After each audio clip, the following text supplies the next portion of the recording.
What's your reaction to the RPF? Those are the rules of the game. But I mean, to me, what it is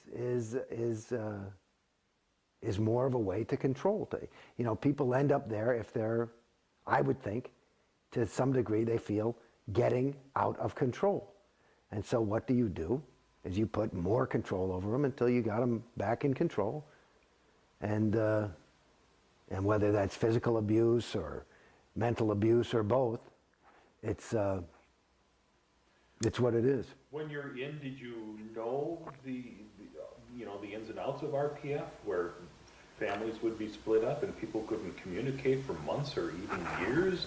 No, they don't talk about that much. I mean, as I got older, I mean, when I was in a little bit longer and spent more time, you know, at the upper organizations like Gold, I would hear about things like that and find out.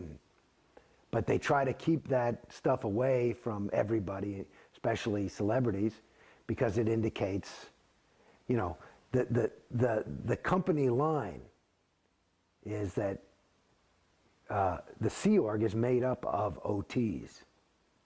It's a group of OTs, okay? So for these people to fail, it's meaning that OTs are failing. And it's kind of like a one-shot clear joining the Sea Organization, and you have the EPF, which is the precursor, where you get ready. And that is supposed to, when you're finally posted in the Sea Org, the end phenomenon of the EPF, which is called the Estates Project Force, which is basically where you run around and do a lot of physical labor and take a couple of courses. The end phenomenon of that is supposed to be an OT. And which is interesting to me. I've many times blown my stack when I had to get in touch with somebody at Flag. I had to call the president, and of course they've got a new person answering the telephone at Flag.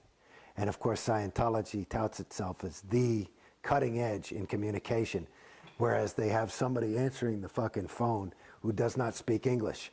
However, they are an OT. They happen to be an OT from Poland who is now 14 years old and is now the main receptionist for an international fucking hotel. And you call and you say, what the fuck is wrong with this person? Well, they're posted and they should be. It's you got to get that job done. And if their stats are down, I'm sure they're back on the RPF if they hadn't learned to speak English quick enough. And that's not an exaggeration. Insanity. So you didn't know that much about what's going on in the RPF, things like that? No, I learned some things online, but... Yeah. How are you as public kept away from the untheta that's going on in the real world? I mean, if there's, you know, some really negative story about Scientology in the paper or on TV, are you aware of that? It's a funny thing. Like, I remember, my wife had seen Ted Koppel interview David Miscavige, and she thought that he kind of fucked up, you know, certainly wasn't very OT. And she talked to Susan Watson, who was the president of CC, said, you know, that, and Susan was like, it's almost like gaslighting somebody, you know, that expression? Yeah, like, which is, you know, kind of make him seem like are you crazy? Oh, well, you know, he was just doing a tone scale drill, because, you know, Ted Koppel, and, you know, just kind of to just not is the thing. I think it's called dead agenting. And it was an interesting thing. I mean, I had a similar experience. Well, just seeing Tom Cruise, you know, acting a little bit in a way that, you know, could distress a lot of people. And they make it into like, well, this is the greatest. Yeah, no, this is good. People just can't handle his level of enthusiasm, you know. And it's a little, okay. So that's the company line, and you go, okay, you know.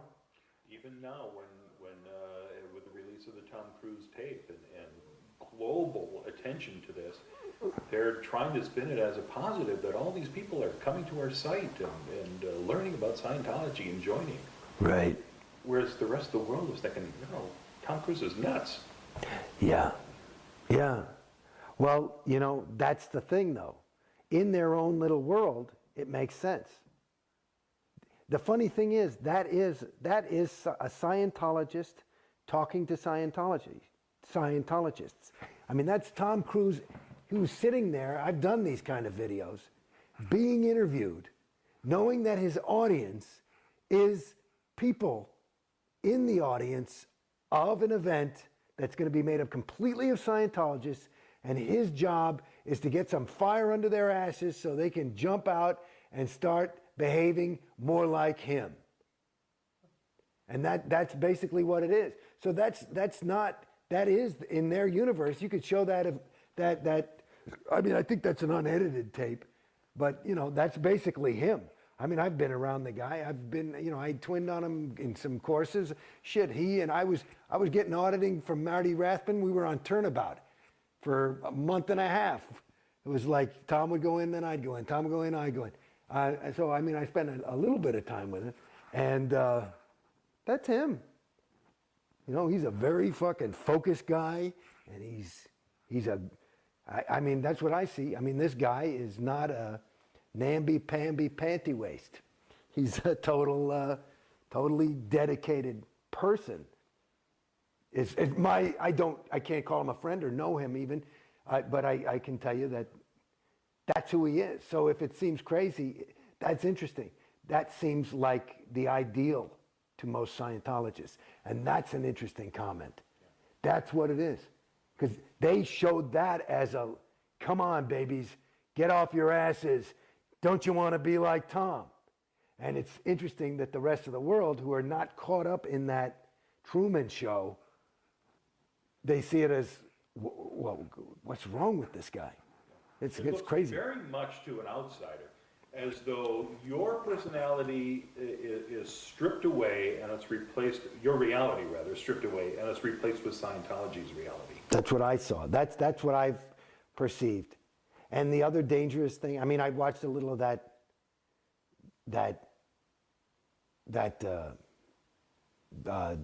Tom Cruise interview, and I'd seen it before then. You know, I went to that event. You know, that was an IAS event from where he won the Freedom Medal.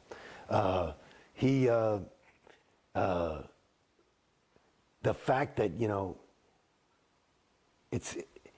there's some part in there where he says, you know, as a Scientologist, you just can't let you can't pass that accident because you know you're the only person who can do something about it.